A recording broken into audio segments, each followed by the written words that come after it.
ఇంటికి దీపం ఇల్లాలు అనేటువంటి ఈ శీర్షికలో మా ప్రియమైన కుమార్తెలకు, మా మేన కోడళ్లకు, మా తల్లులకు, మా సోదరీమణులకు అందరికీ ఈరోజు కళ్ళ మంటలు, అలాగే కంటి చురుకులు, కంటిపోట్లు, కళ్ళ నుంచి నీరు గారడం అనేటువంటి ఈ వేసవిలో వచ్చే సమస్యను ఎంత సులభంగా నివారించుకోవచ్చో చెప్పబోతూ ఉన్నాం.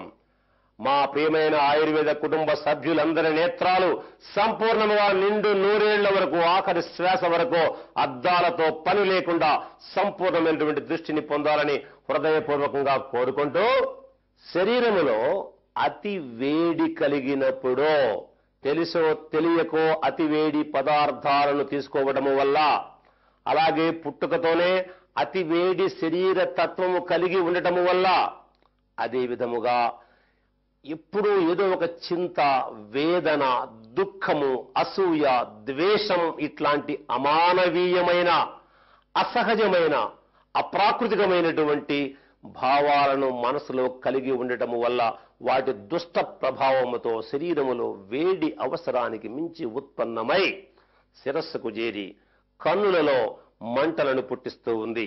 శిరస్సుకు చేరేటువంటి ప్రతి దోషము కన్నుల ద్వారా, ముక్కు ద్వారా, పళ్ల ద్వారా, నోటి ద్వారా, ఈ చెవుల ద్వారా బయటకు వస్తూ ఉంటుంది. ముక్కులోంచి మంచి వేడి వేడి ఆవిర్లు వస్తూ ఉంటాయి.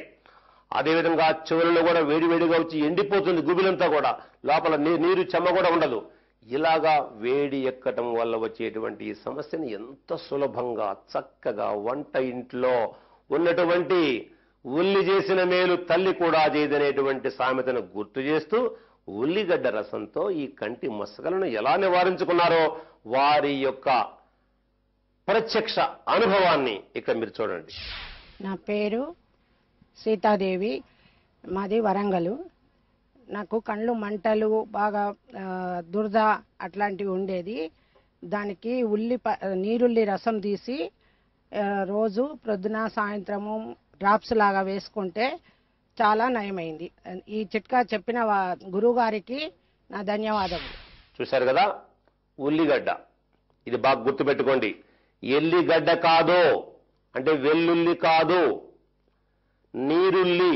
ఇంతలా ఉండి చూడండి, మన ఎర్రగడ్డ అంటాం, తెలుపు, రెండు రకాలుగా ఉంటుంది. ఆనియన్ ఇంగ్లీష్లో చెప్తే మీకు బాగా అర్థమవుతుంది. తెల్లగడ్డ, ఉల్లిగడ్డ, నీరుల్లిగడ్డ. మనం అన్నం తినేటప్పుడు కొరుక్కొని తింటాం కూడా.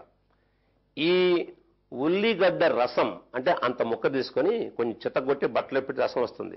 1 లేక 2 చుక్కలు కళ్ళల్లో వేసుకుంటే కొంచెం చురుక్కుమని కొద్దిసేపు, ఆ తర్వాత కళ్ళు చల్లబడిపోతాయి. కంటి మంటలు, కంటి పోట్లు, చురుకులు లోపల ఏదో గుచ్చుకున్నట్టుగా ఉండటము, కళ్ళ నుంచి నీళ్లు గారటము, ఈ సమస్య పూర్తిగా నివారించబడుతుంది.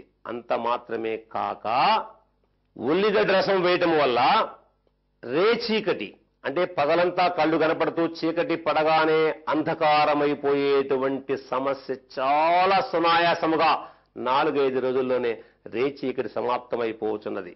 రేచీకటి ఉన్నవాళ్ళు కూడా ఈ కళ్ళల్లో 1-2 చుక్కలు నీరుల్లి రసం వేసుకుని, నీరుల్లిగడ్డను అన్నం తినేటప్పుడు హాయిగా బాగా కొనుక్కొని తినాలి. పొద్దున సాయంత్రం 2 పూట్ల ఉల్లిగడ్డను తింటూ ఉండాలి. మీరు గమనించండి, పూర్వం 100 ఏళ్ల వరకు ఎందుకు కళ్ళు పోలేదు? 100వ సంవత్సరములో కూడా సూదిలో దారము గుచ్చినంత నేత్ర దృష్టి మన అవ్వలకు, బామ్మలకు, నాయనమ్మలకు ఉండేది. ఎందుకు ఉండేది అంటే, ఆనాడు పెద్ద పెద్ద కుటుంబాలు ఉండే, ఇంట్లో 50 నుంచి 100 మంది దాకా ఉండేవాళ్ళు. రోజుకి 15-20 కేజీల్లో ఉల్లిగడ్డలు తినేవాళ్ళు. కూరలు వాటిని కోస్తా ఉండేవాళ్ళు. కూర చేసేటప్పుడు ఆ ఆవిరి కళ్ళకు తగిలి తగిలి తగిలి ఎప్పటికప్పుడు కళ్ళ నీళ్లు కారిపోయి కళ్ళల్లో శుక్లాలు గాని, పొరలు గాని, పూలు గాని, దుర్మాంసాలు గాని ఎలాంటివి పెరగకుండా చక్కని నేత్ర దృష్టిని ప్రసాదించినటువంటి ఆ ఉల్లి తల్లి కన్నా గొప్పదని మహర్షుల చేత కొనియాడబడింది. అదేవిధంగా ఇది ఒకవేళ వేసుకోవడం కష్టమైన వాళ్ళు, పాల మీద ఉండేటువంటి మీగడ, పాల మీద తెట్టలా కడుతుంది మీగడ, ఆ మీగడను మెత్తగా చేసి ఒక దూదికి, అంటే దూదికి వెడల్పుగా చేసి దూదికి రాసి దాన్ని మూసిన కళ్ళ మీద పెట్టుకొని ఇట్ట పలుచటి గుడ్డ కట్టుకొని హాయిగా విశ్రాంతి తీసుకోండి. అద్భుతముగా, ఆశ్చర్యకరముగా వేడి తగ్గిపోయి కళ్ళ మంటలు తగ్గిపోతాయి. అలాగే బంతి ఆకు, మనం బంతి పూలు తలలో పెట్టుకుంటాం కదా, బంతి ఆకు కూడా చాలా గొప్పది. బంతి ఆకును తీసుకొచ్చి మెత్తగా నలగొట్టి ముద్ద చేసేసి ఇటు బిళ్ళలాగా చేసి ఒక పల్చగా ఉన్నటువంటి నూలు బట్టలో పెట్టి ఇటు పెట్టి దాని కళ్ళు మూసుకొని కళ్ళ మీద పెట్టుకొని కావాలి కళ్ళ మీద ఒక పొర గుడ్డ వేసుకోవచ్చు, పల్చటి పొర, దాని మీద ఈ ముద్దలు పెట్టుకొని ఇలా కట్టుకాసేపు పడుకోవాలంతే. పల్చగా మన గారెలాగా చేసి వాటి మీద పెట్టుకుని పడుకోవాలి. చల్లగా అద్భుతంగా బాగుంటుంది. దాంతోపాటు ఇటు చూడండి, ముద్ర వరుణ ముద్ర, చిటికెన వేలి కొన బొటన వేలి కొన, ఈ 2 వేళ్ల కొనలు కలిపి మిగిలిన 3 వేళ్లను నిటారుగా నిలిపి మోకాళ్ళ మీద పెట్టుకొని హాయిగా వెన్నుపూస నిటారుగా ఉంచి చక్కగా కళ్ళు మూసుకొని నా కళ్ళల్లో మంటలు తగ్గిపోతున్నాయి, వేడి తగ్గిపోతూ ఉంది, కళ్ళు చల్లబడుతున్నాయి, నా కళ్ళకు రోగము లేదో పోతుంది పోతుంది పోతుంది అనేటువంటి మంచి భావనను మనసులో పెట్టుకోవడం ద్వారా అద్భుతమైనటువంటి నేత్ర ఆరోగ్యాన్ని మా బిడ్డలు పొందుదురుగాక అని ఆశిస్తూ ఇప్పుడు కొద్ది నిమిషాల్లో మనం ప్రగతికి మూలం పురుషుల్లో మరో అద్భుతమైన మార్గాన్ని తెలుసుకుందాం. బిడ్డలు చూస్తూ ఎదురు చూస్తూ